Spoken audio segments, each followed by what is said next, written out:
লেবাননে হামলা নিয়ে ইসরায়েলকে কড়া হুঁশিয়ারি ভ্যান্সের।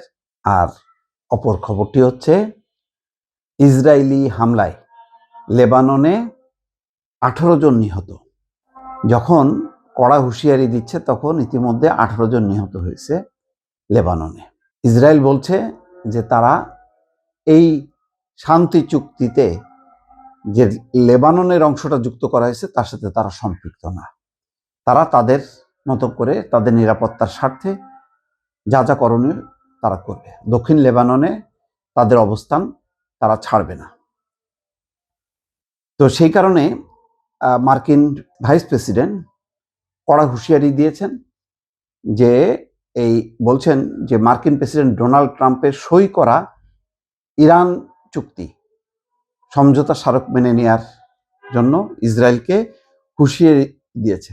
এবং একই সঙ্গে জেডি ভ্যান্স বলছেন যে সাম্প্রতিক বছরগুলোতে ইসরায়েল বিশ্বের বেশিরভাগ দেশের কাছ থেকে বিচ্ছিন্ন হয়ে পড়েছে।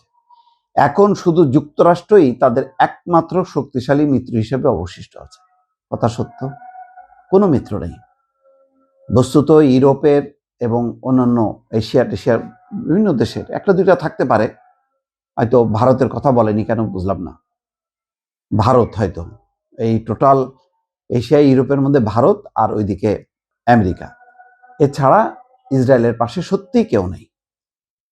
হোয়াইট হাউসের সাংবাদিকদের সঙ্গে প্রায় 1 ঘন্টা ব্যাপী ব্রিফিং শেষে ভ্যান্স বলেন, আমি যদি ইসরায়েলের মন্ত্রিসভার সদস্য হতাম তবে পুরো বিশ্বে আমার একমাত্র যে শক্তিশালী মিত্রটি টিকে আছে অন্তত তাকে আক্রমণ করতাম না।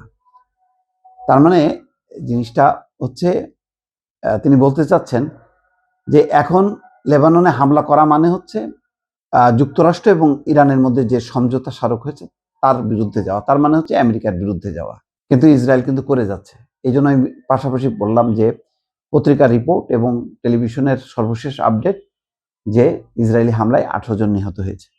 মার্কিন ভাইস প্রেসিডেন্টের বক্তব্য হচ্ছে ইসরায়েলের যারা মনে করছেন তাদের সবচেয়ে বড় সমস্যা যুক্তরাষ্ট্রের প্রেসিডেন্ট, তাদের একবার ঘুম থেকে ওঠা উচিত এবং বাস্তব পরিস্থিতিটা বোঝা দরকার। বাস্তবে আসলে কি? ইসরায়েলকে কেউ এখন বিশ্বাস করে না। ইসরায়েলকে যুদ্ধবাজ এবং রক্তপিপাসু মনে করে এবং মানে একসময় তাদের অনেক মিত্র ছিল যাদেরকে হয়তো যারা সমর্থন করত ইসরায়েলকে। এখন কিন্তু তারা দেখছে পরিষ্কারভাবে যে গাজায় গণহত্যা ক্রমাগতভাবে চালাইছে, একতরফাভাবে, সেখানে যুদ্ধ হয়নি। লেবাননে একই, লেবাননের ওই সামরিক বাহিনীর এমন কোনো সক্ষমতা নাই, কেবলমাত্র হিজবুল্লাহ তাদের প্রতিরোধ করছে। কিন্তু লেবাননেরও তো সেনাবাহিনী আছে, পুলিশ আছে, নিরাপত্তা বাহিনী আছে, তারা কিন্তু কোনো প্রতিরোধ গড়ে তুলতে পারছে না, কারণ ইসরায়েলের শক্তির কাছে তারা একেবারেই অসহায়।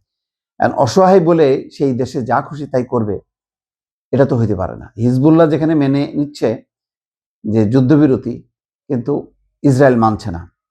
প্রায় 4 মাস আগে যুক্তরাষ্ট্র এবং ইসরায়েল যৌথভাবে ইরানের বিরুদ্ধে যুদ্ধ শুরু করার পর ইসরায়েলি নেতৃত্বের ট্রাম্প প্রশাসনের সম্পর্ক যে কতটা তিক্ত হয়েছে ভ্যান্সের এই মন্তব্য থেকেই বোঝা যাচ্ছে। ভ্যান্স তার ব্রিফিংয়ে বেশিরভাগ সময় জুড়ে ইরানের সঙ্গে করা চুক্তির পক্ষে সাফাই গান। এই চুক্তিতে ইসরায়েল সরাসরি কোনো পক্ষ ছিল না, তবে চুক্তির শর্ত অনুযায়ী ইসরায়েলকে লেবাননে হামলা বন্ধ করতে হবে। চুক্তির বিনিময়ে ইরানের উপর থেকে অপরিশোধিত তেল রপ্তানি নিষেধাজ্ঞা তুলে নিয়ে দেশটির অর্থনীতিকে পুনর্জীবিত করবে যুক্তরাষ্ট্র। বিপরীতে ইরান বন্ধ করে দেওয়া হরমুজ প্রণালী আবার খুলে দিতে রাজি হয়েছে এবং কোনো পারমাণবিক অস্ত্র তৈরি না করার প্রতিশ্রুতি দিয়েছে। এই সমঝোতা স্মারক স্বাক্ষরের 60 দিনের একটি আলোচনার প্রক্রিয়া শুরু হয়েছে, যা শেষ পর্যন্ত ইরানের অর্থনৈতিক উন্নয়নের জন্য 30,000 কোটি বা $300 বিলিয়ন একটি পুনর্গঠন তহবিল গঠনের দিকে যেতে পারে। তো এখন ইসরায়েল কি বলছে? বেনিয়ামিন নেতানিয়াহু এই সমঝোতা স্মারক স্বাক্ষরিত হওয়ার পর থেকে এখন পর্যন্ত মুখ খোলেনি, একে স্বাগত জানায়নি।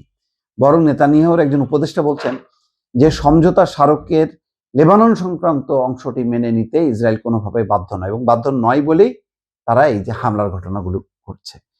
এখন এই হামলার কারণে আমেরিকা সত্যি কতখানি রিয়াক্ট করে, সেটা এখন দেখার বিষয়। যদি আমেরিকা মানে সত্যি মিন করে যে ইসরায়েলের এই হামলা বন্ধ, তাহলে ইরানকে বলতে পারে যে ঠিক আছে, এটা তোমরা যদি ব্যবস্থা নাও আমরা কিছু করবো না, তাহলে কিন্তু খবর আছে। শুধু ইরান না, তখন মধ্যপ্রাচ্যের সকল দেশ ঝাঁপায় পড়বে ইসরায়েলের বিরুদ্ধে। সত্যি তাই। মানে আমেরিকার সমর্থন ছাড়া মানে ইসরায়েল 2 মাসও টিকে থাকবে না। অথচ তারা জানে যে আমেরিকা অনেকটা বাধ্য হয়ে ট্রাম্প তার নিজের গদি রক্ষা করার জন্য এটি স্বাক্ষর করেছে, কিন্তু মানসিকভাবে তাদের সঙ্গে আছে। কিন্তু এখন প্রকাশ্যে এইভাবে মানে বৃদ্ধাঙ্গুলি দেখানো এই সমঝোতা স্মারকের প্রতি, এটা আমেরিকার নীতি নির্ধারকদের জন্য তারা অপমানজনক মনে করছে বলেই এখন জেডি ভ্যান্স তার ক্ষোভ, দুঃখ, রাগ সবকিছু প্রকাশ করছেন।